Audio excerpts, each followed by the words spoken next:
Okay, so purihin po ang Panginoon. Magandang umaga po sa inyong lahat. Okay, so tayo po ay mag-aaral. Nais ko pong muli na i-remind, no? Ito pong ating ginagawa ay, nakatuon po sa tinatawag na equipping of the saints. Naririto po tayo para ma-equip ang bawat isa. Matulungan ang bawat lingkod ng Panginoon dito sa bayang Ilagan nang sa ganon tayo ay maging very effective doon po sa field na kung saan tayo dineploy ng ating Panginoon. Ito pong pagtitipon nito, hindi po ito isang asosasyon. Hindi po ito asosasyon at wala po kaming intention na kayo ay maging membro ng Ilagan Christian Church. Pinagbabawal po namin yan sa namin. So, kayo po'y malaya, no? Ang ilan sa inyo, ilang taon na nakakasama natin dito, nakita nyo naman talaga totally no string attached. Okay? So, nandito lang po kami. Ito po ay ginagampanan natin para matulungan yung mga kapwa-lingkod natin sa pag-asa na ang ating bayan ay talagang magra-rise talaga yung righteousness ng Diyos. Okay? Kaya nga, napakasela ng ating pag-aaralan sa araw na ito. It's about justice and righteousness. Alam niyo po ba itong mga salita nito? Ito yung dapat itinuturo sa church eh. Kaya lang ang nakakalungkot po na katotohanan, very seldom na itinuturo na po ito sa may pulpit. Aminado po ba kayo doon? Very seldom. Para bang itong words na to, na supposed preaching, ang nangyari, ito ay the most rarest na content ng preaching. Nakakalungkot. So ngayon, kung hindi ito ang ating tinuturo, ang tanong dito, ano ang tinuturo natin sa may pulpit? Ngayon, makinig po kayo ng maigi sapagkat napakahalaga po nito kasi ang justice and righteousness is the very core of the will of God. Kaya dapat tayo as a servants of God, we are well-oriented sa mga salitang ito. Okay, tignan po ninyo, no? Kung babasahin niyo po ang scriptures, ang dami pong mga passages patungkol po sa mga talatang ito. For example, in Psalms chapter 89, verses 14 to 16, pakibasa nga po.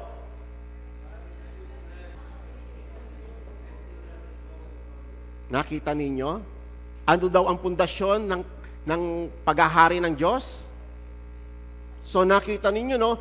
Kung kay God, napakahalaga nito, how much more sa atin? Sa tingin ba ninyo, hindi ito kalooban ng Diyos sa atin? No. Ito nga yung pinaka-heart eh. Ito nga yung pinaka-core.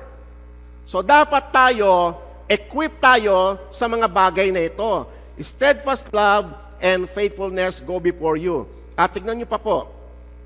Sabi nga rito sa may verse 15, how blessed are the people who know the joyful sound. Ano yung joyful sound? Yan po yun.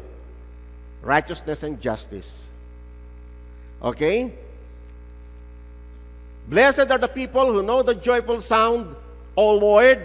They walk in the light of your countenance, and in your name they rejoice all day, and by your righteousness they are exalted. Dapat ang mga tagapagturo, kung gusto ninyong pagpalain ng Diyos ang ating bayan, dapat wag nawawala yung righteousness sa ating mga pagtuturo at saka sa ating mga ginagawa. Okay? Kasi iyan ang mag-exalt sa isang bayan, gaya po ng sinabi sa may Proverbs 14. Righteousness exalts a nation, but sin is a disgrace to any people. Ito po yung nakakalungkot na isang pangyayari. Marami mga tagapagturo, hindi na tinuturo ang righteousness. Kaya tuloy ang kasalanan nagmumultiply. Minsan, sorry po to say ha, yung katotohanan. May mga naririnig tayo ng mga kapwa lingkod natin na nagpa-practice ng unrighteousness. Why? Kasi hindi niyan lubusang naunawaan ano ba talaga ang kalooban ng Panginoon. Okay? So, napakahalaga po na ito. Kaya nga, sabi po sa Isaiah chapter 33, verses 5 to 6. Listen very carefully. The Lord is exalted, for He dwells on high. He has filled Zion with justice and righteousness. Ano po yung Zion? Ano po ang Zion? Noong Old Testament, that was Jerusalem. Pero ngayon, ano po ang Zion? The church. So nakita ninyo, no, ang kalooban ng Panginoon, He has filled the church with righteousness and justice. He will be the sure foundation for your times, a wealth of salvation, wisdom and knowledge, and the fear of the Lord is the key to this treasure. Ang ganda, hindi po ba? Tinuturo pa ba sa church ngayon ang fear of the Lord? Hindi ba tinapik natin dito yan? Kung gaano kahalaga ang fear of the Lord? Iyan ang mga missing na piece sa mga pagtuturo ngayon sa may pulpit. At kinakailangan, kung gusto ninyong i-exalt tayo ng Panginoon, i-exalt ng Diyos yung ating mga bayan, balikan natin yung mga mahalagang katuruan na ito. Amen? The church must be founded in justice and righteousness, beginning with our own families. Kasi iyan ang kalooban ng Diyos para sa ating lahat. Okay, so, kaya nga nakakalungkot, kung mawawala na sa bokabularyo ng isang pastor na siya yung inassign ni God doon, kung mawawala na sa kanyang bibig ang mga mahalagang katuruan, fear of the Lord, justice, righteousness, what do you think will happen to the church? No wonder sa congregation rampant ang lawlessness. Hindi po ba totoo yun? Okay.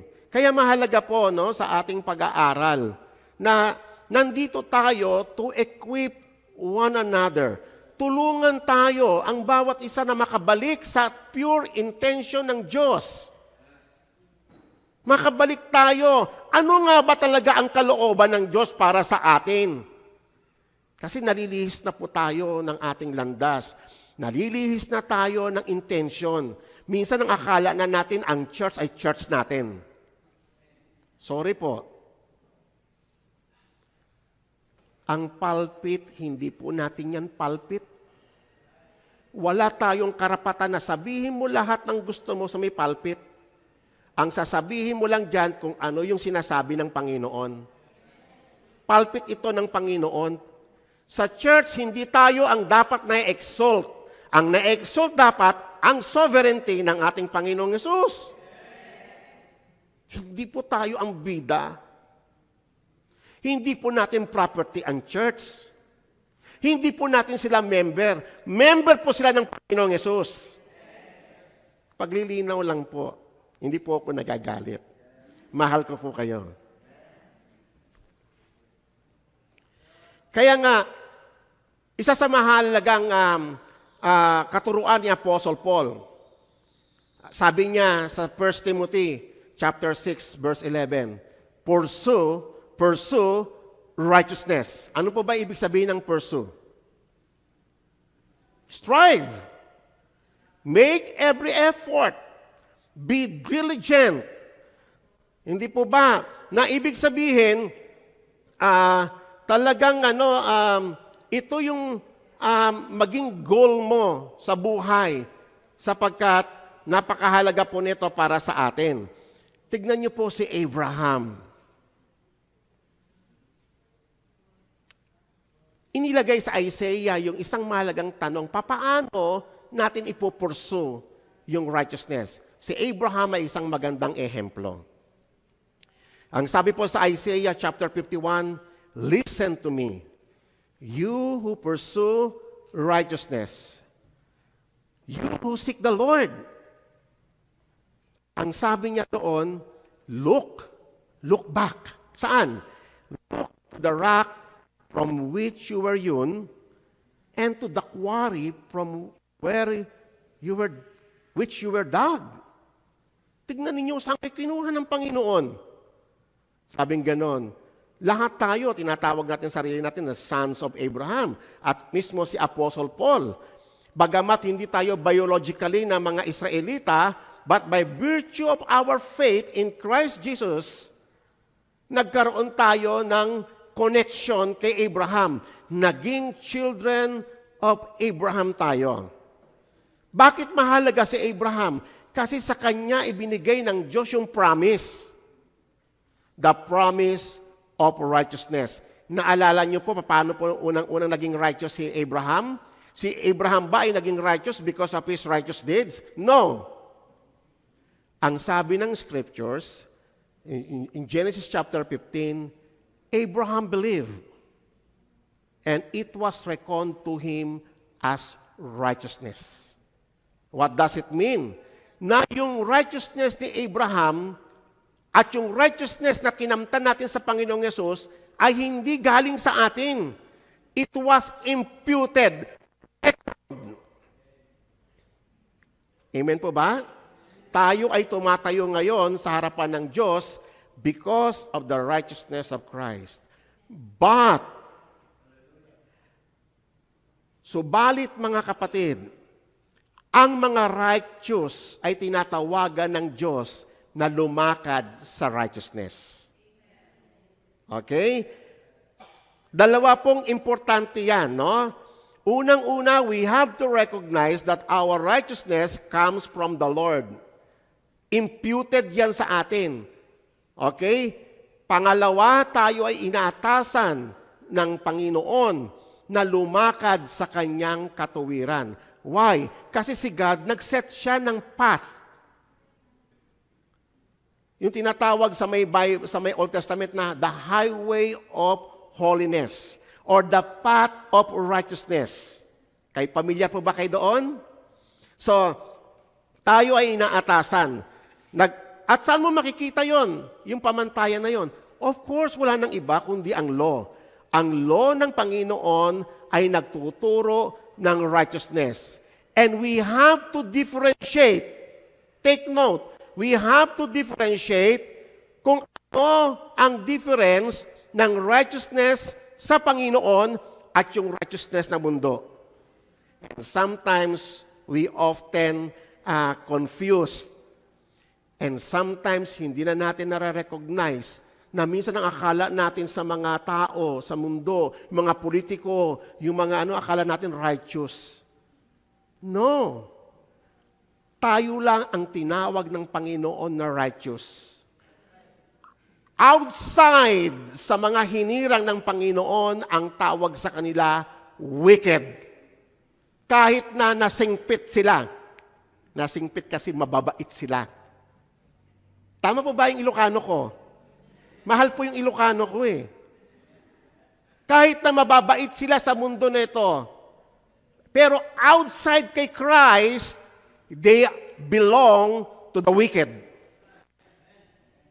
Nakakasyak po ba?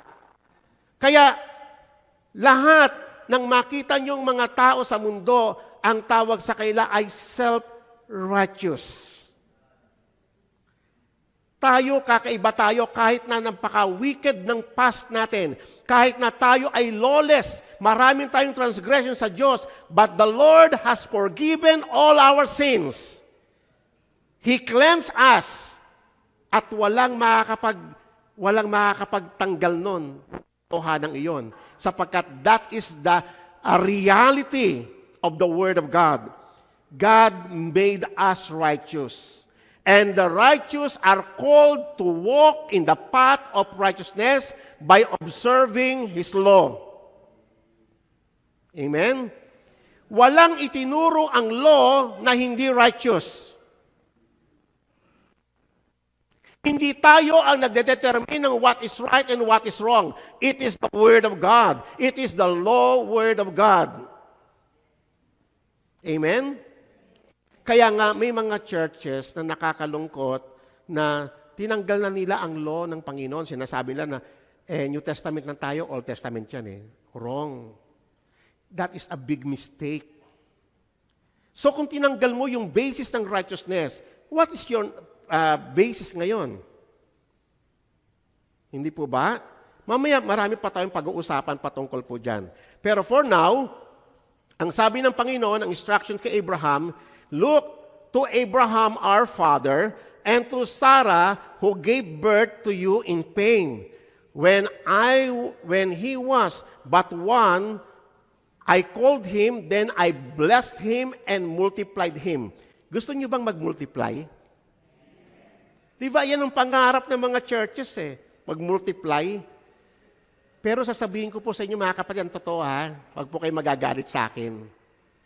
Yung ating manner, yung ating process ng multiplication is humanistic. Alam niyo pa ba yung humanistic? Napaka-secular. Tignan ninyo pa paano minultiply ni God si Abraham. Old age na si Abraham. Sa naturalesa, impossible na siyang magkaanak. How about his wife, si Sarah? Baog. Old age and baog. Possible pa bang magkaanak?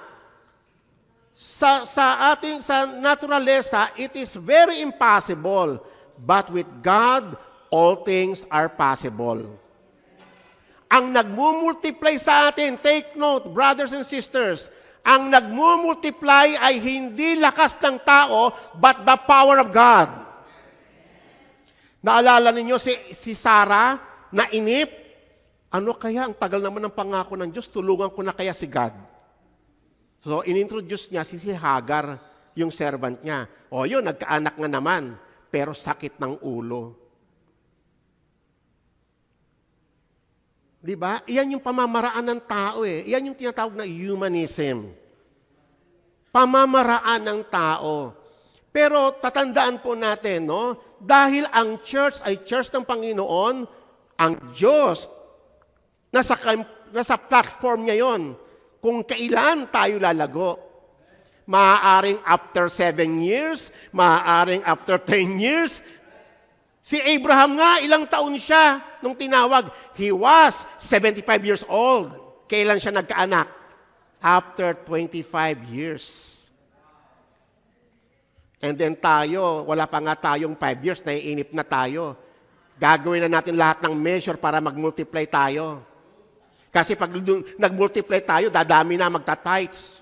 Ang gustong pang miyembro, yung mga mayayaman, kasi malalaki mga tithe giver sila. Nakakahiya sa Panginoon. Nakakahiya mga motibo, mga lihis. Ang pangarap niya, sana yung mga miyembro ko may mga kotse. Kita mo naman, lihis na lihis. Ang nasa isip agad, church building, dapat malaki. Mga kapatid, wag darating ang time for that. Si God ang magbibigay niyan. Ang gawin muna natin, mag-concentrate tayo sa righteousness and justice. In the fear of the Lord. Maging faithful muna tayo doon. Huwag tayong mag-jump. Darating eventually ang prosperity. Pangako yan ng Diyos. Pero ayusin muna natin mga motibo natin. Sorry po.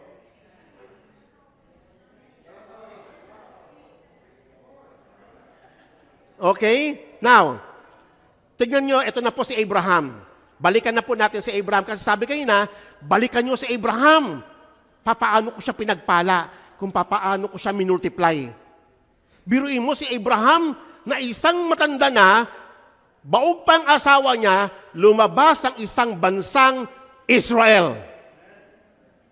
Imposible ba? No.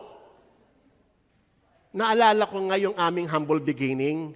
Nakatira kami sa Mexico. Kung nakita niyo yung sentro noon, ang babababala ng kesame namin noon, ang sikip-sikip, ang kitid-kitid ng aming pagtitipon. Ilang taon, nagtyaga kami doon sa may Bliss, yung nagtuturo kami ng bata, ang babad, ang bubong, ang init-init. Every Saturday, walang patlang. Ilang taon, 7 years tayo natuturo sa mga bata, no? Kita niyo yung habag ng Diyos. Kasi hindi kami nangarap na, basta nagtatrabaho lang kami. And then one day, may hinipo ang Diyos na isang foreigner. Nakita niya, ang daming bata tumatakbo doon sa may Bliss. Merong bang church dito? Naghanap siya ng ganon. At pinatawag niya ako. Magpapatayo ako ng isang building para sa mga bata. At iyan ngayon yung building namin doon. Isang tao lang ginamit ng Panginoon. Hindi kami nag-effort dyan. Isipin niyo yun. Pag ang Diyos ang nag-act, magugulat ka. Pero ayusin mo natin intention natin. Yung mga motives natin. Tignan ninyo si Abraham. Papaano ni-raise ni God si Abraham? And since Abraham will surely become a great and mighty nation, and in him all the nations of the earth will be blessed, for I have chosen him, so that, what? He may command his children and his household after him to keep the way of the Lord. Ano yung way of the Lord? By doing righteousness and justice. Yan ang way of the Lord. Kaya nga nakakalungkot na ang katotohanan na very seldom na tinuturo sa church ang righteousness and justice. Nawala na sa bokabularyo ng mga tagapagturo. Nakakaiyak.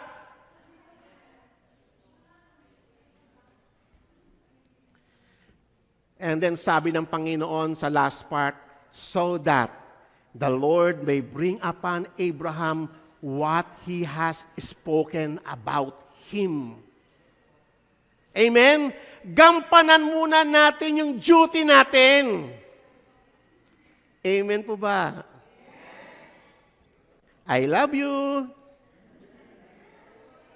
Mamaya nyo na po kurutin, pagkatapos po ng preaching ko. Okay, tignan ninyo. Sa may Proverbs 21 verse 3. To do righteousness and justice is desired by the Lord more than sacrifice. Alam naman natin, nung Old Testament, mahalaga ang sacrificial system. Mahalaga yan kasi pinipicture niya yung pagdating ni Christ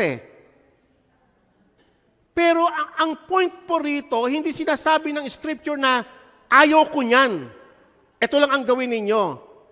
Ang sinasabi ng Panginoon na dumating kasi ang time sa bayang Israel na naging ritualistic na, puro rituals na lang ang nila, na wala na yung pinaka-essence ng kalooban ng Diyos, which is justice and righteousness.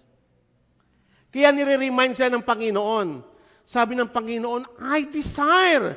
Ito yung gusto ko. This is my will.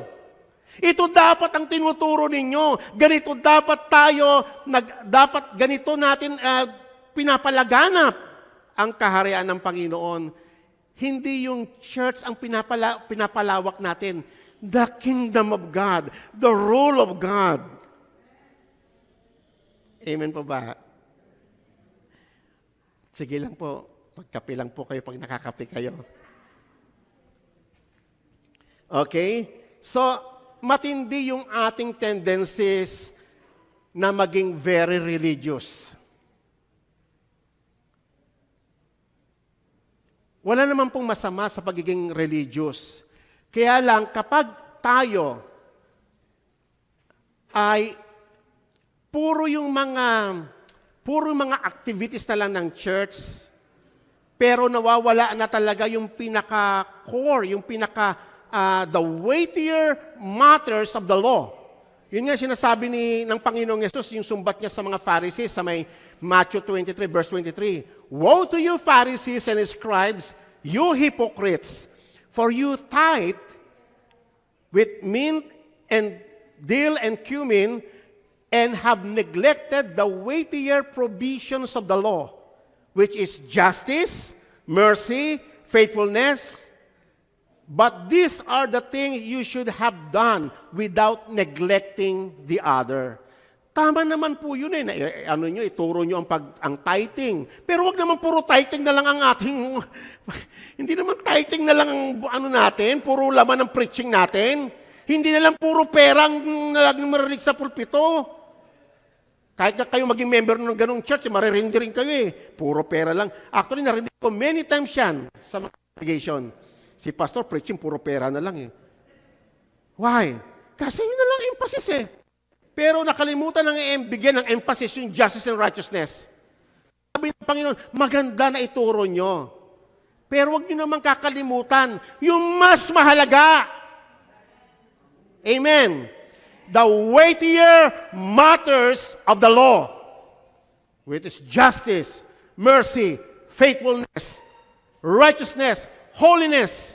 Yan ang mga mahalaga. The fear of the Lord.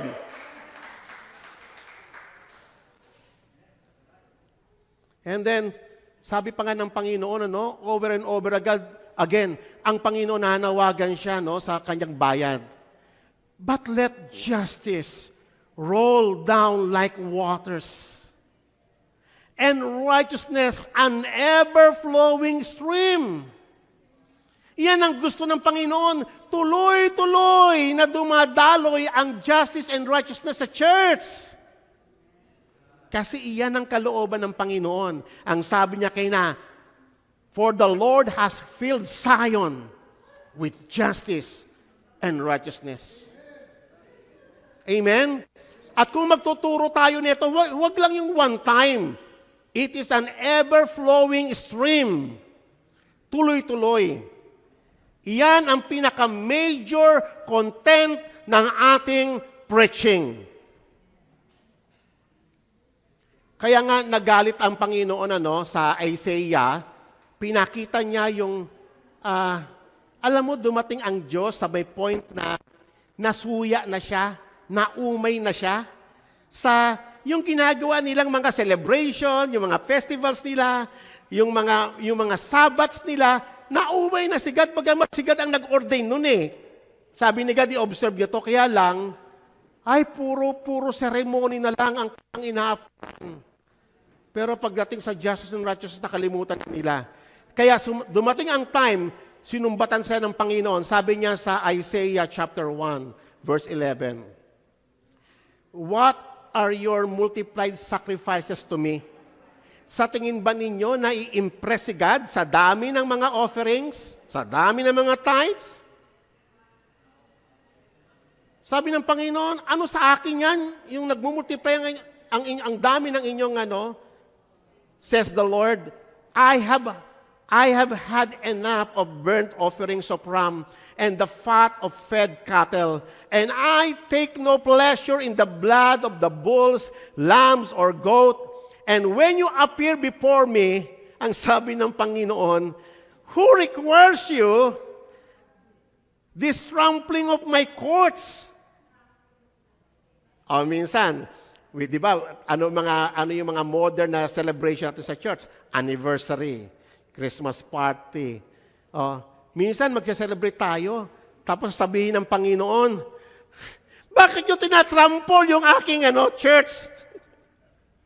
Hindi po ba? Actually, ganyan eh. Dumating ang Israel sa point na ganyan, na umay ang Diyos. Bakit? Basahin pa po natin. And then ang sabi na ng Panginoon, bring your worthless offerings no longer. Tama na! Enough! Sabi ng Panginoon. Itigil na ninyo yan, sabi ng Panginoon. And then, your incense is become an abomination to me, sabi ng Diyos. Yung mga kantahan natin, minsan, feeling natin na sa heaven na tayo, pero si God nakasimangot na pala. Why? Wala na yung justice. Wala na yung pinaka-core. Amen. Hindi ko sinasabi sa inyo, huwag kayong magtugtugan, ha? Kami, nagtutugtugan kami, masarap to umawit sa Panginoon. Maganda yon, pero huwag yung kakalimutan yung pinakamahalaga. Okay. Bring your worthless offerings no longer. Incense is an abomination to me. New moon and Sabbath, the calling of assemblies, I cannot endure iniquity in the solemn assembly. Hindi na ididil sa church yung kasalanan, yung unrighteousness.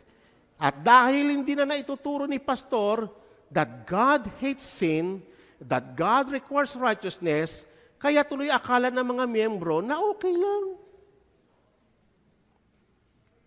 Sabi ng Panginoon, I cannot endure your solemn assembly. I hate your new moon festivals and your appointed feasts. They have become a burden to me.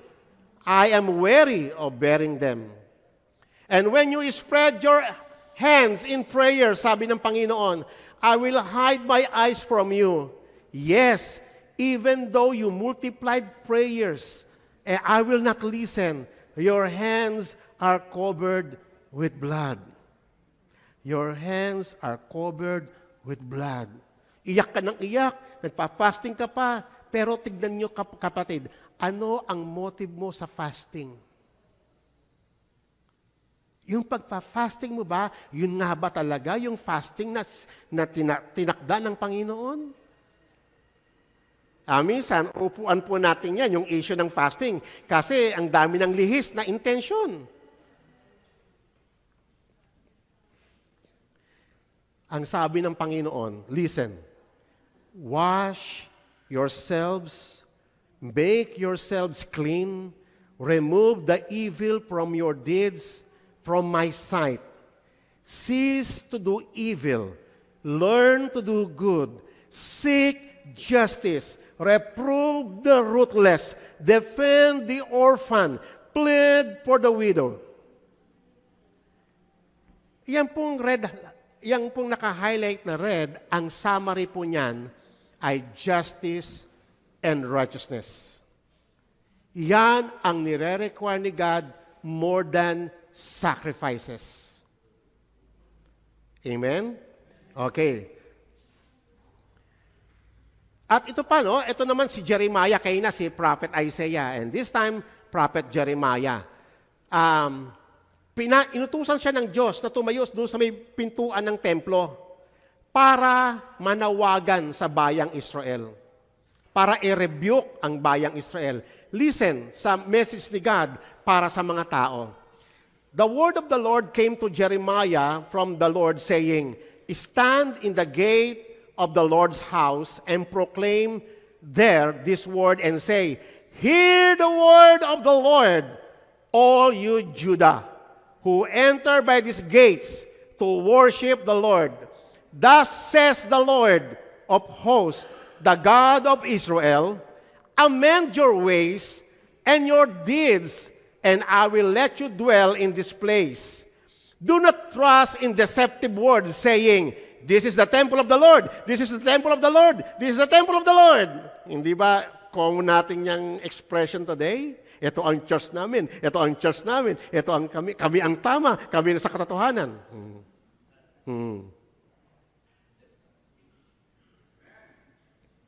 And then, ang sabi ng Panginoon, contrary doon sa kanilang mga paniniwala sa kanilang mga sarili, ang sabi ng Panginoon, for if you truly amend your ways and your deeds, if you truly practice justice between a man and his neighbor, if you do not oppress the alien, the orphan, the widow, and do not shed innocent blood in this place, nor walk after other gods to your own ruin, then I will let you dwell in this place, sabi ng Panginoon, in the land that I gave to your fathers forever and ever. And then sabi ng Panginoon, behold, you are trusting in deceptive words. Ibig sabihin, pinapaniwala nyo lang ang inyong mga sarili na tama kayo, na sa totoo kayo, na kayo lang maliligtas. Common kung naririnig yan.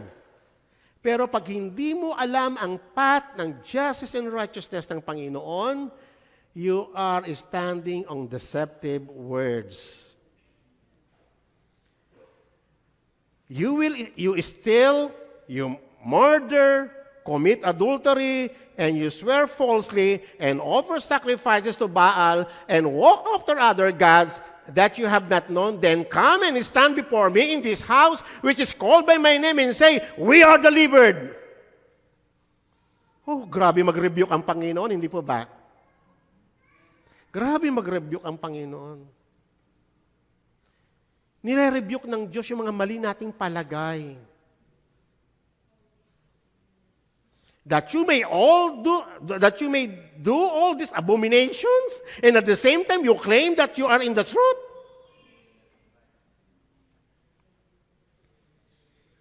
Has this house, which is called by my name, become a den of robbers in your sight?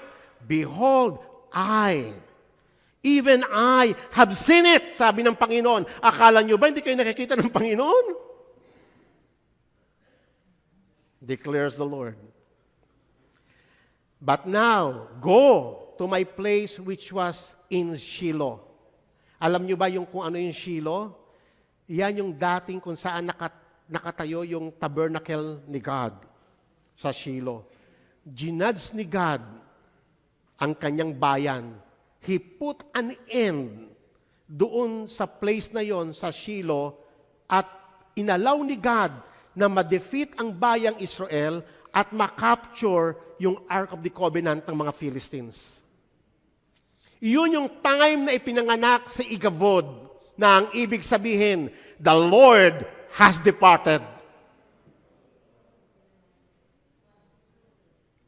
Kaya balikan ninyo, alalahanin nyo yung ginawa ko sa may Shiloh. Kung hindi kayo lalakad sa righteousness and justice, isang araw makikita nyo, yan din ang mangyayari. Where I made my name dwell at first and see what I did to it because of the wickedness of my people, Israel. Okay? And then, maaaring sabi mo, Pastor, yung mga sinasabi mo, Old Testament yan. Totoo naman eh. Pero listen to what Apostle Paul says. This is the New Testament. Okay? Anong sabi ni Apostle Paul? For I do not want you to be unaware, brethren, that our fathers were all under the cloud and all passed through the sea, sila Moses yan, and were all baptized into Moses in the cloud and in the sea. And all ate the same spiritual food, and all drank the same spiritual drink. For they were drinking from a spiritual rock which followed them, and that rock is Christ. Kita nyo, si Jesus Christ andun na sa Old Testament? Siya pala yun. Kasama na ng Israel noon pa man din. And then, nevertheless, ito yung paalala ng Panginoon. Nevertheless, with most of them, God was not well pleased. For they were laid low in the wilderness. Nagkandamatay sila sa wilderness. Na sana yung wilderness dadaanan lang nila, ang wilderness ay becomes their permanent abode. For God destroyed them along the way. Now these things happened as examples for us. Kaya pag ikaw kinalimutan mong Old Testament, kinalimutan mo na yung mga examples na binigay ng Panginoon so that we may fear God. Now, these things happen as example for us that we would not crave evil things as they also craved. Do not be idolaters, as some of them were. As it is written, the people sat down and eat and drink and stood up to play, nor let us act immorally, as some of them did. And 23,000 fell in one day. Wow. Let us not try the Lord, as some of them did, and were destroyed by the serpents. Sino nagpadala ng serpents? Siguro alam naman ninyo yung mga account na ito sa Numbers. Nor grumble, as some of them did. They were destroyed by the destroyer. Yung mga babala na yon, yung mga Old Testament account na yon, nangyari yon hindi lamang para sa kanila, but for us as a warning na do not repeat yung ginawa nilang error. Amen? Do not repeat. Now these things happened to them as an example, and they were written for our instructions, upon whom the end of the ages have come. Therefore, let him who thinks he stand take heed that he does not fall. Kaya nga ang sabi ng Panginoon, mag-ingat kayo. Baka kung inaakala ninyo nakatayo kayo, nakabagsak na pala kayo sa harapan ng Panginoon. Palagay mo lang sa sarili mo na okay ka, pero sa harapan ng Diyos, hindi ka pala okay. Amen. Hindi po ako nagsasabi niya, si Apostol Pablo, sinasabi ko lang po sa inyo. Hindi po yan Old Testament, New Testament po yan. Dinugtangan pa ni Apostol Pablo sa may Romans chapter 15 verse 4, for whatever was written in the earlier times was written for our instruction, so that through perseverance and encouragement of the Scriptures, we might have hope. May problema pa ba kayo sa Old Testament? Wala na. So wag po tayong cherry picking. Ito po yung usual na manner natin, the way we treat the Old Testament eh. Cherry picking. Alam niyo ba yung cherry picking? Namimili ka kung ano lang yung verse na gusto mo sa Old Testament, and the rest is scratch mo. Oh, maganda tong verse na to, sabay Psalms, piliin ko nga to. Piliin ko yung gato. Cherry picking yun. Hindi yung the whole concept, the whole message of God. Amen po ba na siyang kailangan natin? Okay, for example, alam nyo ba ang Old Testament is the foundation of the New Testament? Kumbaga sa building, kayo ba'y nakakita ng sky-rise building? Na napakataas na building. Alam nyo ba, nakita nyo na ba kung gaano kalalim yung foundation nun? Napakalalim din ng foundation nun. May mga engineer po tayo rito. Di ba? So, yung nakikita nyong building na nasa labas, that is the New Testament. At yung foundation, that is the Old Testament.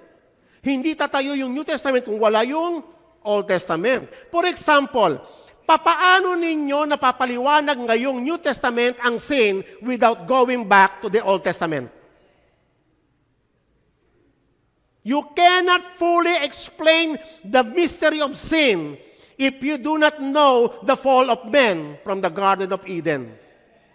Papaano mo may kikwento ang redemption, ang salvation, ang ransom pag hindi mo binalikan ng Old Testament? Papaano masasabi yung holy nation, a royal priesthood, kung hindi mo babalikan ng Old Testament? Papaano mo may papaliwanag ang born again if you do not return to the Old Testament? Kaya nga, it is a foolish thing to think na sasabihin mong puro New Testament na tayo, wala ng Old Testament. That is a foolish statement. Amen. Paano mo papaliwanag yung justification, yung sanctification, yung forgiveness of sin, yung repentance, and many more na tinuturo sa New Testament? Lahat ng iyan, kung gusto mong may paliwanag ng gusto, balikan mo ang Old Testament. Because that is the foundation. Kung ano man yung ginawa ni Christ. Christ came to fulfill, to accomplish kung ano yung failure, to correct the error of the past. Yan ang very reason bakit bumalik si Christ. Amen. O, balikan po natin yung ating topic na justice and righteousness. Ngayon, pumunta tayo sa issue ng politics. Look at King David. Alam niyo ba, ang problem lang natin, pag sinabing David, ano ang naalala mo? The man after God's own heart. Totoo po yan. Pero ang tanong ko sa inyo, bakit siya tinawag ng Diyos ng ganon? The man after God's own heart. Kasi iyan po ang paliwanag. David reigned in all over Israel, and David administered justice and righteousness. Yan ang form ng kanyang administration. Amen? Ngayon, sino sa atin sa panahon natin ngayon, yung mga political leaders, yung mga namumuno sa atin na nag-administer ng justice and righteousness? Ang nakakalungkot po na katotohanan, ang mundo po ngayon ay may sarili ng version ng righteousness, may sarili ng version ng justice. Meron po tayong kasamang lawyer po rito. Iba na po ang version ng tao ngayon. Ang tao ngayon, ang modern man, ay may version na ng love. May version na ng joy. May version na siya ng happiness. Ano makapagpapaligaya sa kanya? Lahat ng iyon ay humanism.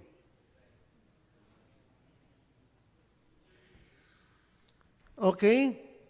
So ngayon, ang isa pang problema na napansin ko ngayon, alam niyo paano tayo bumoto? Paano tayo bumoto? I'm not talking of the unbelievers, I'm talking sa mga Christians. Paano tayo bumoto? Ganito. Feel ko kasi, siya yung mananalo.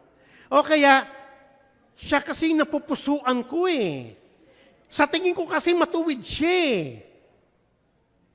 Yan, puro feeling. Nakarelay ka sa feeling mo.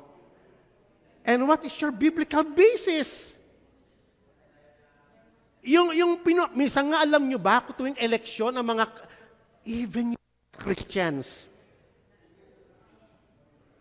yung division, normal na result yan sa ungodly world. Kasi wala naman silang pamantayan eh. Pero tayo may pamantayan tayo, meron tayong Diyos, merong salita ng Diyos eh. Ano ang pamantayan natin tuwing eleksyon? The Word of God? Morality? Mahalaga ba sa inyo ang moral issue? Think about it. Amen? So ngayon, nakakalungkot na we put our hope doon sa mga ungodly men dahil sa feeling mo na siya yung tamang maghahari, even ignorant about justice and righteousness of God.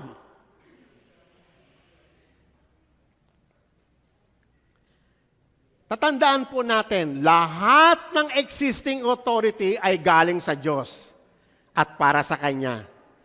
It was written in Colossians chapter 1, verse 16, "For by Him all things were created, both in heaven and on earth, visible and invisible, whether thrones, dominions, or ruler, or authorities, all things have been created through Him and for Him." Amen.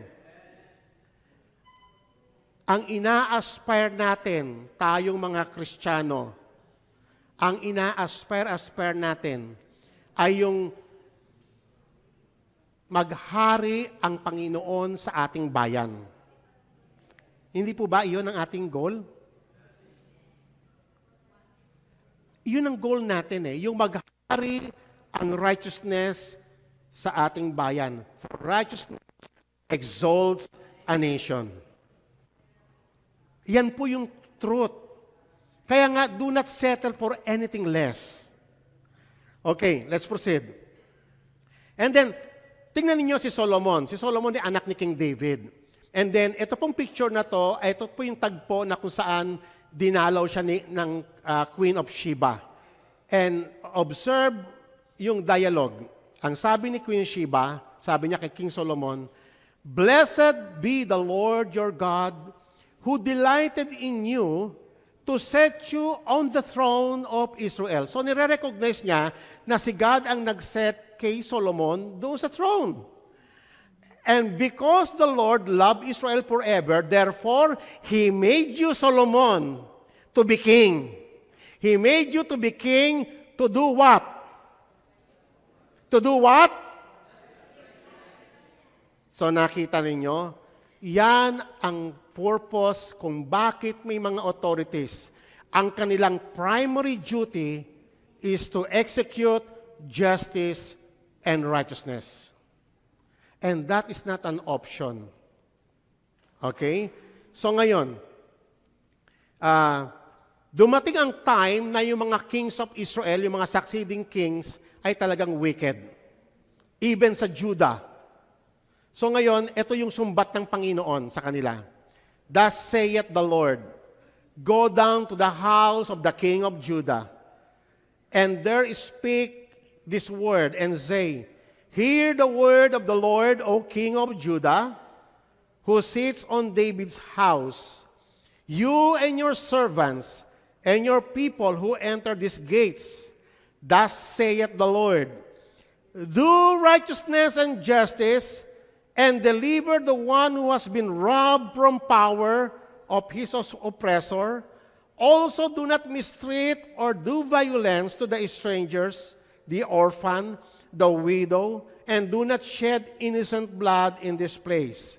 For if you men will indeed perform this thing, then kings will enter the gates of this house, sitting in David's place on his throne. Amen? Nakita niyo yung requirement, the constant requirement of God for every leader. Hinahanapan niya ng ganitong katangian.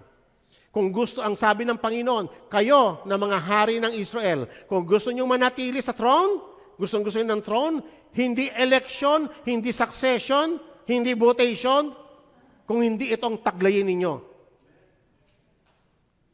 At kung ito ay taglay-taglay ng mga political leaders natin, then, sabi ng Panginoon, I will allow that authority to remain in that throne, that he may administer justice and righteousness in that town. Riding in chariots and on the horses, even the king himself and his servants and his people. But if you will not obey these words, I swear to myself, sabi ng Panginoon, declares the Lord, that this house will become a desolation. Ginawa ba ng Diyos yun? Yes. Ang Diyos ay hindi nagbabanta lang ng parang ganun lang, na parang nang babablap lang si God. Okay? Another warning ng Panginoon sa King of Judah. Ito naman yung mga kings na succeeding King Josiah. Sabi niya, woe to him who builds house without righteousness and his upper rooms without justice. Ngayon, tignan niyo yung mga politiko natin, ang yayaman. Tignan niyo yung mga nasa government offices, ang yayaman. Hindi naman ganun kalaki talaga ang kailangang sinasahod. Ang yayaman. At ang sabi ng Bible, woe to him who build houses without righteousness and upper rooms without justice, who uses his neighbor's services without pay and does not give him wages. Nang dadaya. Sabi ng Panginoon sa kanila, do you become a king because you are a competing cedar? Alam niyo ba ibig sabihin nun? Sa tingin niyo, kaya kayo nakaupo ngayon dyan dahil sa inyong competition, dahil sa election o votation o succession? Yun po yung tanong ng Panginoon. Sabi ng Panginoon, did you not, ni-remind sila, did not your fathers eat and drink and do justice and righteousness? Then it was well with him. He pled the cause of the afflicted and the needy. Then it was well. Is not that what it means to know me, declares the Lord? Hindi ba, sa ganitong paraan nyo ako, masasabing nakikilala nyo ako if you know justice and righteousness? Because that is the foundation of His throne. But your eyes and your heart are intent only upon your own dishonest gain. Rampant iyan sa ating bayan. Ang tingin nila sa position, advantage ko. Pag nakaupo na ako, magagawa ko na lahat ng gusto ko. Nakakalungkot. Wala na ang pagtatakot sa Diyos. Nung tumatakbo pa lang sa may politics, ang yung mga slogan niya, may takot sa Diyos, makatao. Pero nung nandoon na, goodbye.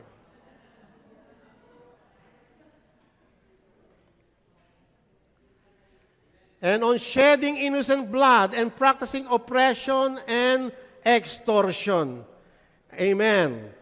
Okay, alam nyo ba, mga kapatid, merong instruction si God para sa mga uupo.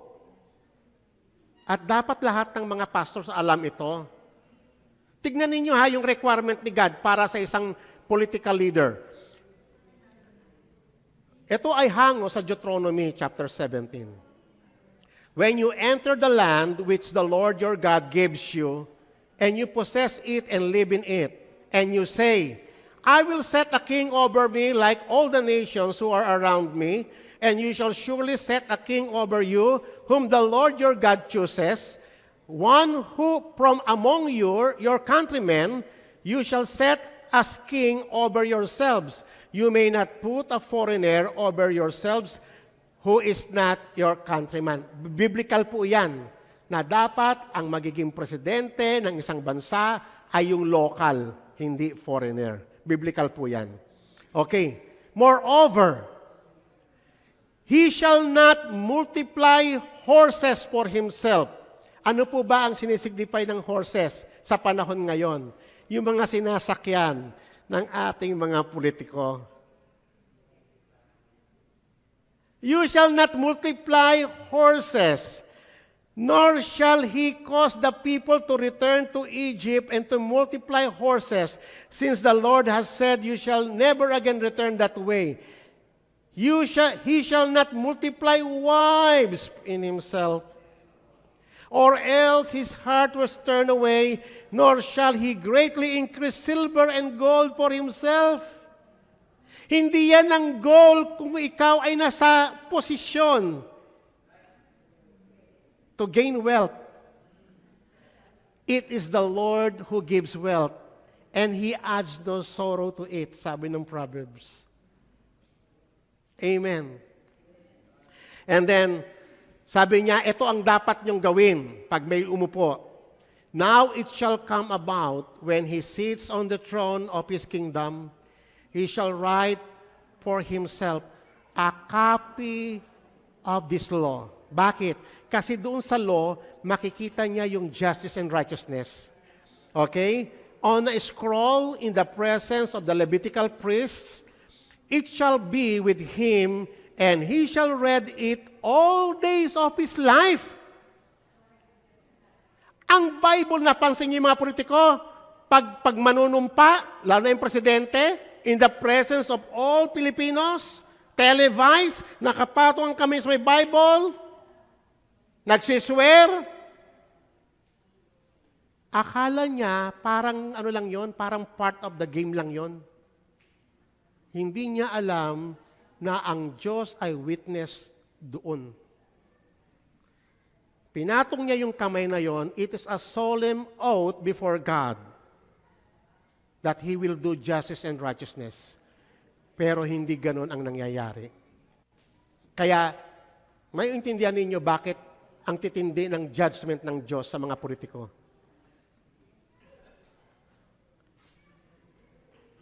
It shall be with him, and he shall read it all day of his life, that he may learn to fear the Lord his God by carefully observing all the words of this law and these statutes, that his heart may not lifted up. Ang kapangyarihan ay nakapagpapalalo. Pag mataas na ang narating mo sa gobyerno, feeling mo, ikaw na para ka ng Diyos, na nakapangyayari ka na. Nakalimutan mo na ang Diyos ay nag-ordain sa'yo, at kaya ka nandoon is to administer justice and righteousness in all your doings. Above his countrymen, and that he may not turn aside from the commandment to the left or to the right, so that he and his sons may continue long in his kingdom in the midst of Israel. Okay? And then, now, finally, dahil nga ang bayang Israel, nag-decline, both Judah and Israel, nag-decline, nawala na yung mga righteous leader. Kaya kung magbabasa kayo sa mga kings, no, sa Chronicles, lagi niyong maririnig yung salitang statement na to. He did not follow the ways of David, his father. Okay? Kaya dumating ang time sa prophecy na ipinangako na lilitaw ang Mesaya.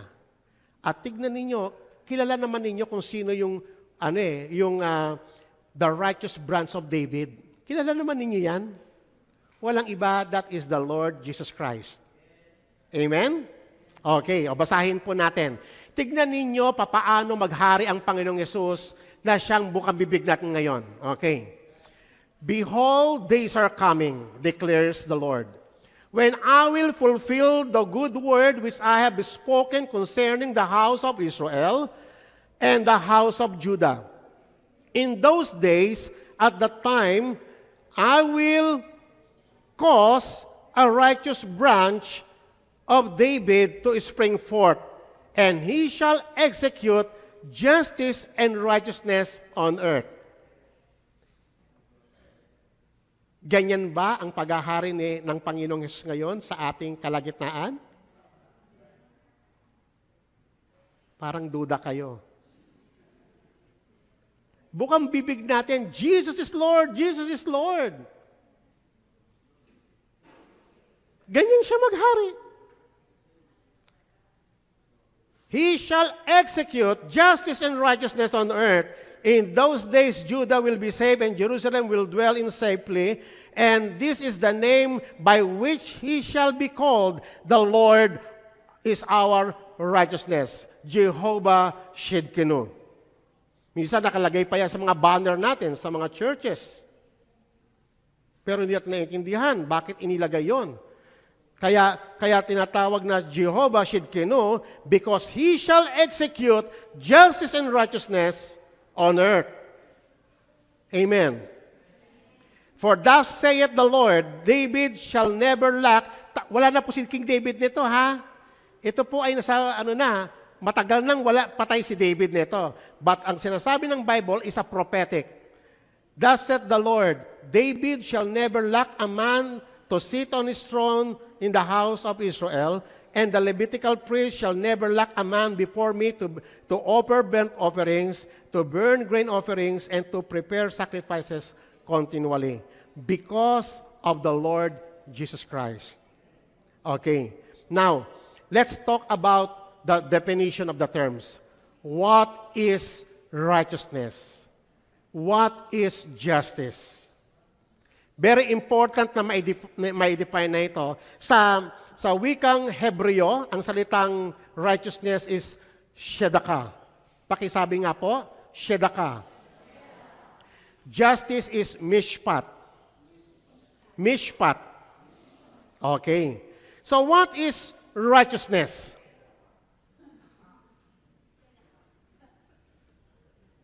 Okay. What is righteousness? Bakit dumating si Christ to restore us back to God and give us, imputed upon us, yung righteousness? What is righteousness? Ang root word ng righteousness na shedakah, ang ibig sabihin niyan, the standard of being right relationship with God. Ibig sabihin, naka-align ka yung relationship mo sa Panginoon. Kaya nga righteous eh. Kasi ang being ng Diyos, He is alone the righteous one. All His words, all His doings, all His actions, all His judgments are righteous. Kaya tayo naging righteous by virtue na naiugpong tayo ng Panginoong Yesus sa Diyos Ama. Nagkaroon tayo ng maayos na relasyon at yung kanyang salita ay dumadaloy sa buhay natin. Okay? And then, tatandaan po natin ang righteousness ay hindi po siya limited doon sa tinatawag na right actions. Hindi lang po siya limited doon. It is a standard of being in right relationship with our God. Okay? Righteousness is the very being of God. All His acts, actions, words, and even judgment are all righteous. There's nothing unrighteous with our God. Amen po ba doon? Gaya ng mga sinasabi po ng mga scriptures, the Lord is upright. He is rock and there is no wickedness in Him. In Psalms 145, the Lord is righteous in all His ways and kind in all his deeds. And in Ephesians chapter 4, he created us in righteousness and holiness and truth and many more. How about justice? Sa atin, ang justice, alam natin, meron tayong kasamang lawyer dito, ang justice sa atin more on, tinatawag natin legal justice or retributive justice kasi ang justice ang namamagitan. Pag merong problem, so merong judge na kung anong, after hearing both sides ng dalawang grupo na merong dispute, ang judge ang mag-decide kung ano yung tama. Okay? And then, igagawad ng justice doon sa yung mga umabuso, yung tinatawag na retributive justice. Totoo po yon. That is an important part of our legal system. But justice is more than that. Okay? Ang justice is also in the Bible as retributive, restorative justice. Ang goal ng justice ay i-restore yung broken relationship, i-restore yung righteousness na nasira because ng kasalanan and to prevent further injustice. Yan po yung root word ng Shedaka and Mishpat. Amen po ba? So, nakafocus po siya doon po sa tinatawag na relationship. Kasi mahalaga kay God ang relationship. Okay? Alam nyo ba kung bakit may mga commandments? It is because the preservation of relationship. Kaya may mga importanteng laws na binigay ng Panginoon. For example, in Isaiah chapter 1, verse 16 to 17, wash yourselves, make yourselves clean, remove the evil of your deeds from my sight, cease to do evil, and learn to do good. That is righteousness. Seek justice, reprove the ruthless, defend the orphan, and plead for the widow. What does it mean? Na ang justice ay gusto ng Panginoon na i-protect, to preserve, and to restore relationship. Amen? So ayan po yung sa biblical concept ng justice and righteousness. Ngayon, we have to understand na from the very beginning, nung ginawa ni God ang lahat ng bagay, ay merong in-establish si God na relationships. At mahalaga na maintindihan natin ito. At ito yung intention kung bakit merong covenant. Ang covenant was intended, the law of God was intended to preserve those relationships na in-establish ng Panginoon. What are those? Una, our relationship with our God. Okay? Pangalawa, our relationship with ourselves. Pangatlo, our relationship with one another. And finally, our relationships to the whole creation. Importante po yung mga relationships na yan. And sa mga relationships na yan, diyan inia-apply yung justice and righteousness. Ngayon, nung dumating ang kasalanan, it destroys everything. It destroys relationship. Hindi lamang na-break ang law, but it destroys all relationships that God has established. Tatandaan po natin, all commandments of God aims for the restoration and preservation of relationship. Okay. So ngayon, dumating na po yung, alam niyo ba nung nagkasala ang tao, everything was ruined. Okay? Mag-mention kayo ng kasalanan. For example, pakikiapid. Anong ginagawa ng pakikiapid? It destroys relationship. Kaya nga nagbigay ang Diyos ng law to preserve that relationship. Thou shall not commit adultery. Okay? Kapag mayroong pagnanakaw, anong nag-destroy mo dyan? Siyempre magagalit sa iyo yung ninakawan mo. It destroys relationship. Kaya merong protection si God dyan. Thou shall not steal. Okay? So mahalaga po yung mga commandments na yan ng Panginoon. Kasi ang intention ng law and all the commandments of the Lord is to protect, to preserve, to restore, and to prolong relationships. Ngayon, tingnan nyo ang pagkakasabi ng Panginoon through Apostle Paul in Romans chapter 13. Owe nothing except to love one another. Ang love ba mag-exist without relationship? Ha? So kaya merong law ay dahil merong relationship. Owe nothing to one another but to love one another. For he who loves his neighbor has fulfilled the law. For this you shall not commit adultery, you shall not murder, you shall not steal, you shall not covet. If there is any other commandment, it is summed up in this saying, you shall love your neighbor as yourself.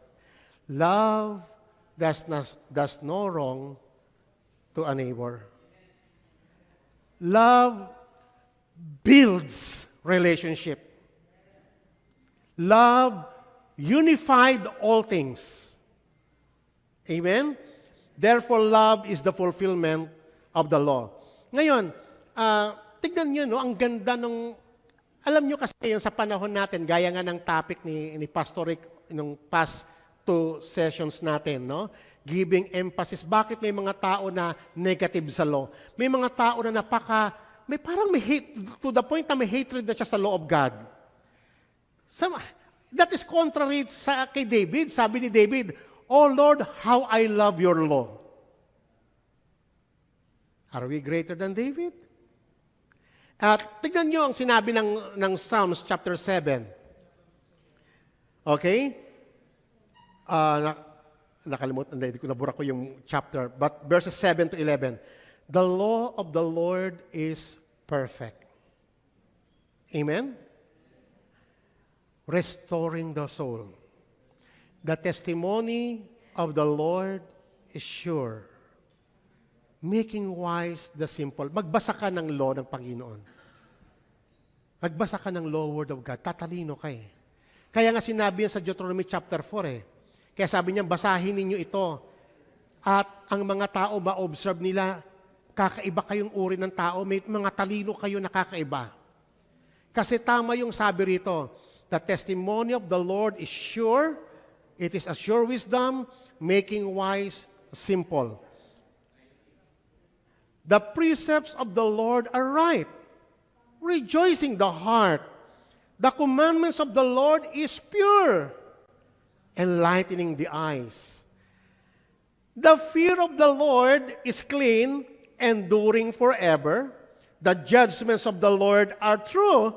They are righteous altogether. At ang sabi po rito, they are more desirable than gold. Yes, than much fine gold. Sweeter also than honey and the drippings of the honeycomb. Moreover, by them your servant is warned, and in keeping them there is great reward.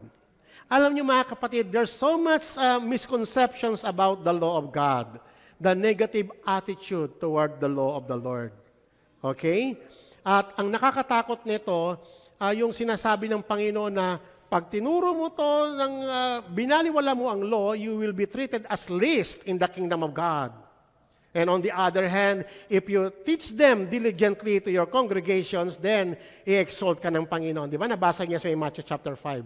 Okay. Sa Deuteronomy 31, during the Feast of Booths, isa ito sa mga festivals ng Israel. Isa sa pinaka-importanting highlight of that celebration ay yung pagbabasa ng law.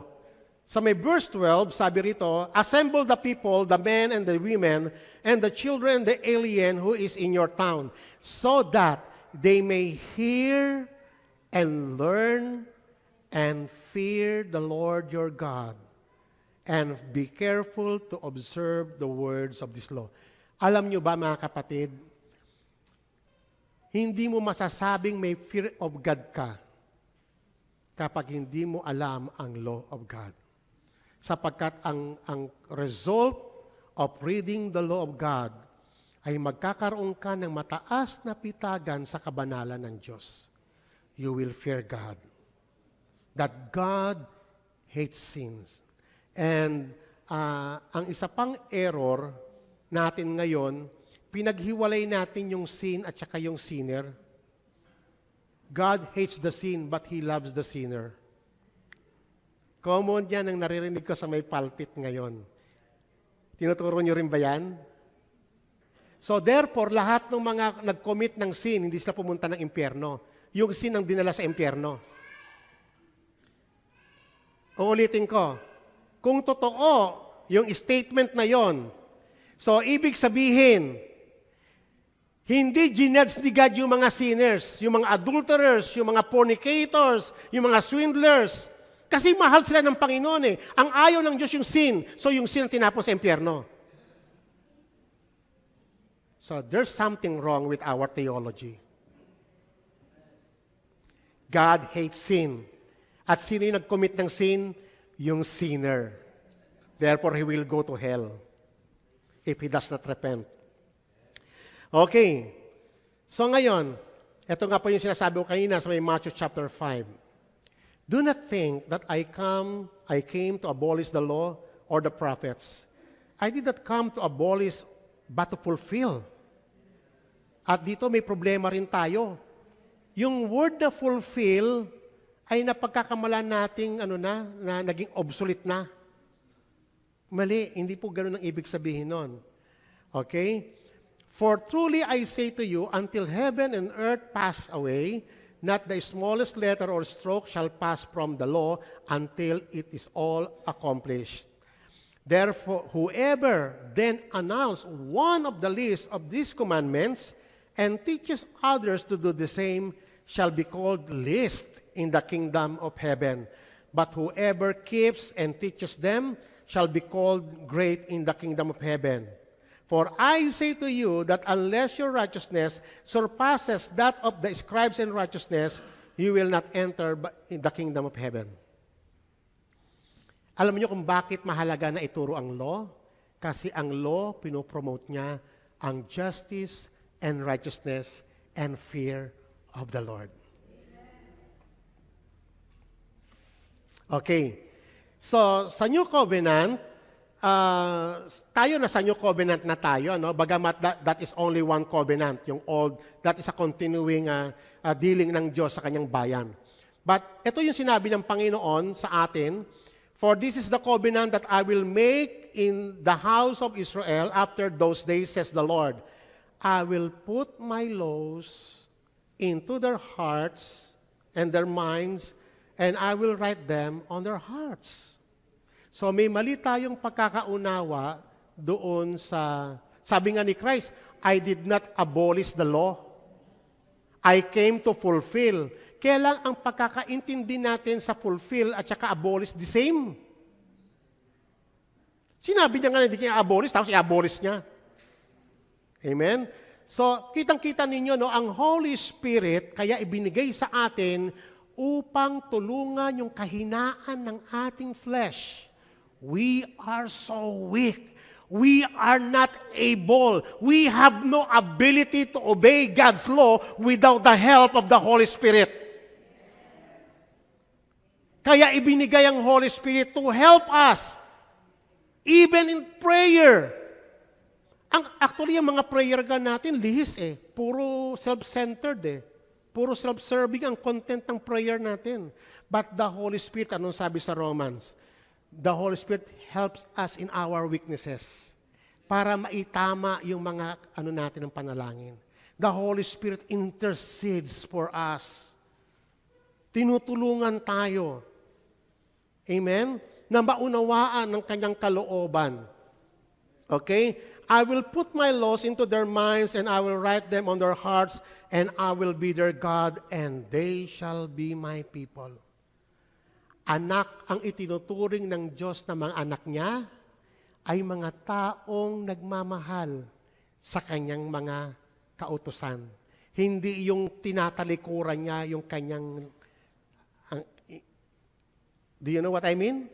Hindi yung he turned his back from the law of God. Kasi iyan nga ang reason kung bakit dumating ang Holy Spirit. To write them and their hearts that my law will remain in them forever and ever until eternity. Okay. So, balikan natin yung role ni Christ. Kanina nakita po natin yung prophecy about the coming of the righteous branch of David. That He will administer, He will execute justice and righteousness. And then, here comes Isaiah again in chapter 9, verse 6 to 7. For a child will be born to us. Ito, madalas natin itong ikot every Christmas. But look at the content.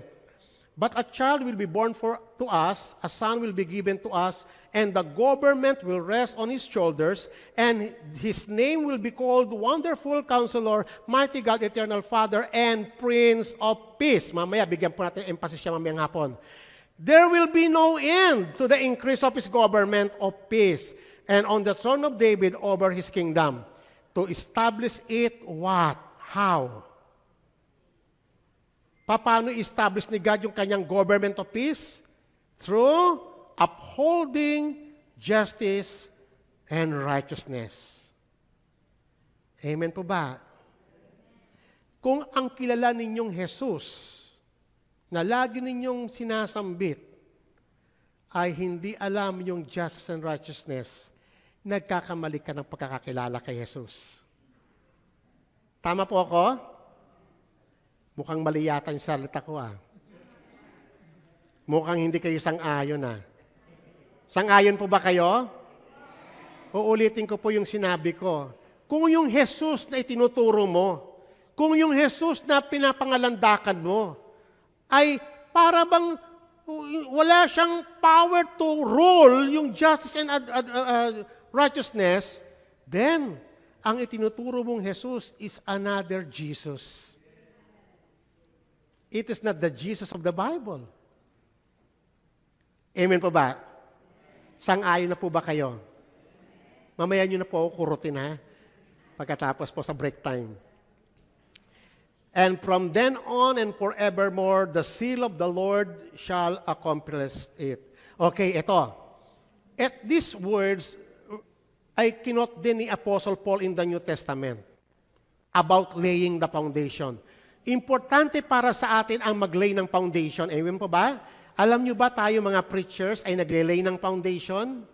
Ang tanong dito mga kapatid, anong uri ng foundation ang inililay mo sa congregation?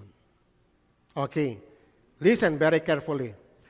See, I lay a stone in Zion, a tested cornerstone, a precious cornerstone, a sure foundation. The one who believes will never be shaken. Okay? Okay po ba? Familiar kayo sa may verse na yan? It was written in the book of Romans at inulit pa uli yan sa ibang passage ni Apostle Paul na si Christ ay magiging stumbling block sa mga hindi naniniwala sa Kanya. Pero look kung papaano yung foundation ni Christ. I will make justice the measuring line and righteousness the level. Ganyan tinitimbang ni Christ ang kanyang churches. Alam nyo ba, tayo mga takapagturo, tinitimbang din tayo ng Panginoon sa kanyang justice and righteousness. Pinapanood tayo ng Panginoon, papaano mo ine-execute ito sa iglesia at kung papaano mo ito tinuturuan ang congregation. Iyan ang gagamitin ng Diyos na panukat sa atin. Kaya nga matakot tayo. Huwag niyong akalain na porke kayo yung senior pastor doon, kayo na ang siga. Sorry po yung mga terminology ko. Huwag niyong akalain na porke kayo na yung pastor doon, you have all the power to do anything you want. That is self-deception. Habang kayo ay tumatayo sa may pulpito nito, fear God. Sapagkat pinapanood ka ng Panginoong Yesus. And then listen. Hail will sweep away the refuge of lies, and water will flood your hiding place. May mga iba na nagtatago lang. Kunyari, si Christ, pero sarili niya naman talaga. I-expose siya ng Panginoon. I-expose, ilalantad ng Diyos yung mga refuge of lies. Ang totoong church ng Panginoon ay ine-exalt si Jesus Christ at yung kanyang paghahari. Amen? Ang totoong church ng Panginoon, ina-uphold niya yung justice and righteousness ng Panginoong Yesus. Yan ang kanyang bukang bibig.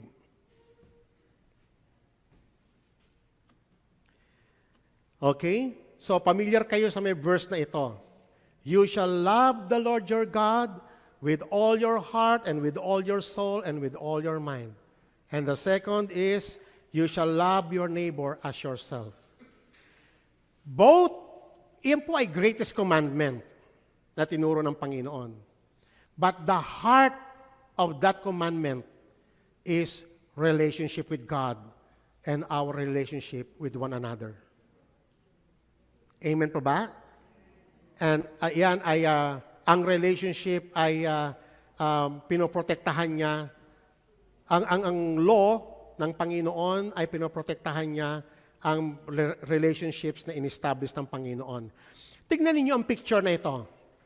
Ito pong picture na ito ay makikita nyo ito sa hall of one of the old Supreme Court buildings in Lausanne, Switzerland. Tignan ninyo yung picture, pag-aralan ninyo, na si Lady Justice, alam ko naman, pamilyar kayo dyan.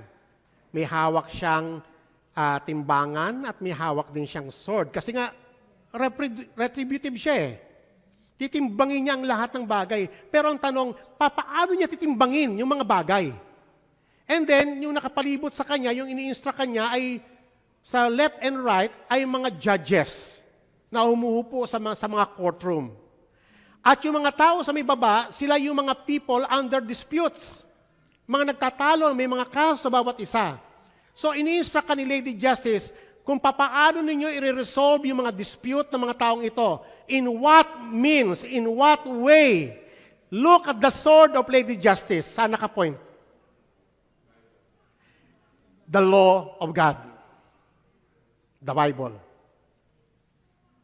So, ibig sabihin, ini-instruct kanya yung mga judges.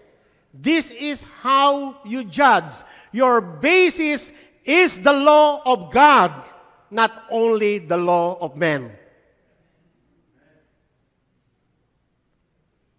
It is your basis to determine what is right and what is wrong, what is holy and what is profane, and what is good and what is evil. Sa panahon ngayon, ini-erase na ni Satan ang dividing line na yan. Obvious naman, di ba ang difference? Life and death. Light and darkness. Ang linaw-linaw ng distinction eh. Pero ngayon, because of so much confusion, tignan nyo na lang kung paano binubura ni Satan. Ngayon, confused na ang mga tao sa kanyang identity. Hindi niya na alam kung lalaki siya o babae siya. Sa Europe, pag ikaw ay parent ka, especially in Norway, dapat kung may anak ka, pinanganak mo siya. Kunyari, meron siyang ganitong genital. Okay, lagay mo for now, male. For now, female. Ilang bata siya. Pero when he grows up at meron na siyang power of decision, he will decide for himself kung ano ang gender niya.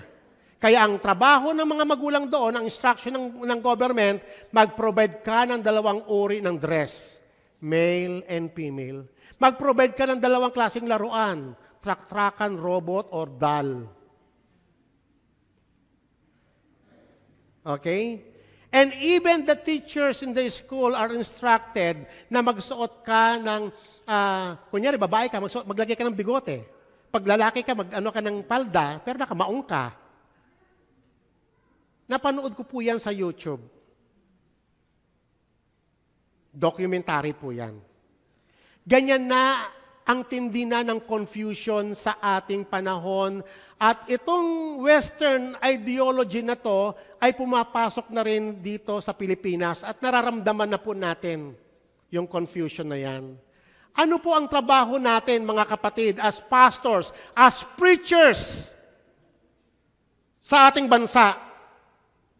To proclaim the righteousness and justice of God. Kasi iyon lang ang nagdedetermine ng what is right and what is wrong, what is good and what is evil, what is light and what is darkness.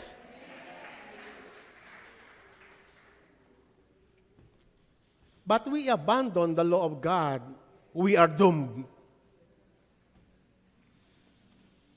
The basis of justice is righteousness of God.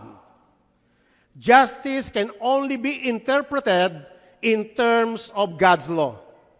Yan po yung malinaw na mensahe ng picture na yan. Okay? So, tingnan ninyo. Ito alam ko, nabasa na ninyo itong passage na to sa Jeremiah chapter 9. At alam kong ilan sa inyo memorize ito. Pero take note of the message of this statement. Thus says the Lord, let not a wise man boast of his wisdom, and let not the mighty man boast of his might. Let not a rich man boast of his riches, but let him who boast of this, that he understands and knows me, that I am the Lord who exercises loving kindness, justice, and righteousness on earth. This is our God. This is the God of the Bible. Kung ang Diyos na alam mo ay hindi ganyan, you have to review your Bible. Amen. Yan ba yung Diyos na tinuturo mo every Sunday?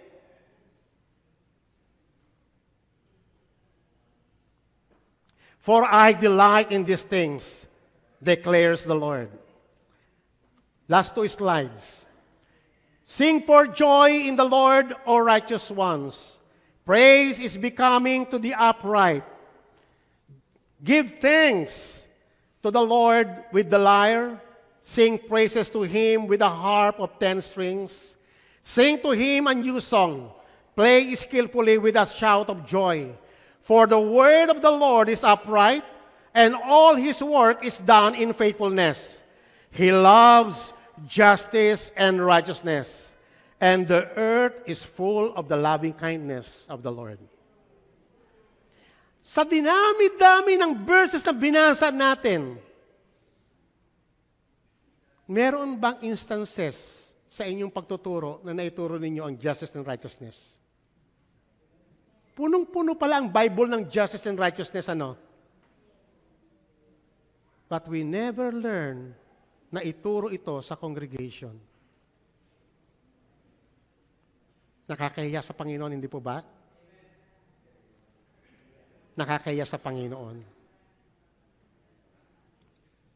And then finally, last verse, at mag-ano na po tayo, magbe-break na po tayo. Pakibasa nga po ito, mga kapatid.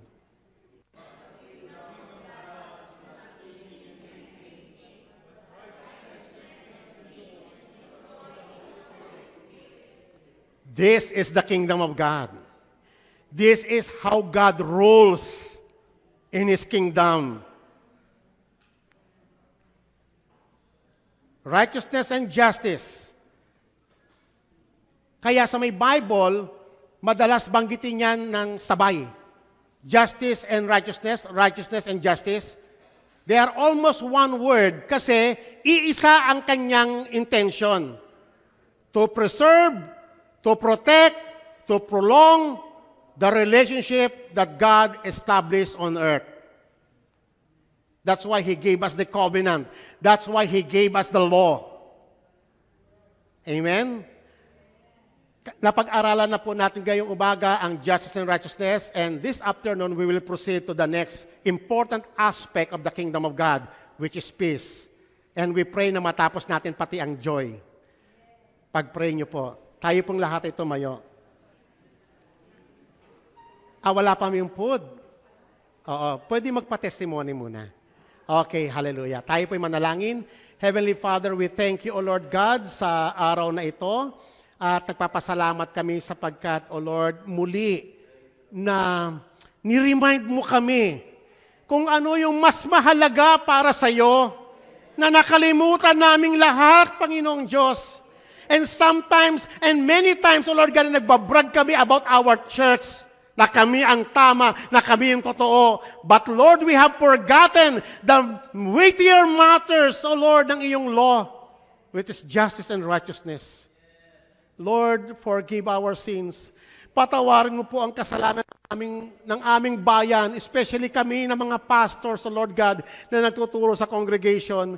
Lord, ibalik mo po kami sa iyong liwanag nang sa ganon that you will exalt this town, our city of Ilagan.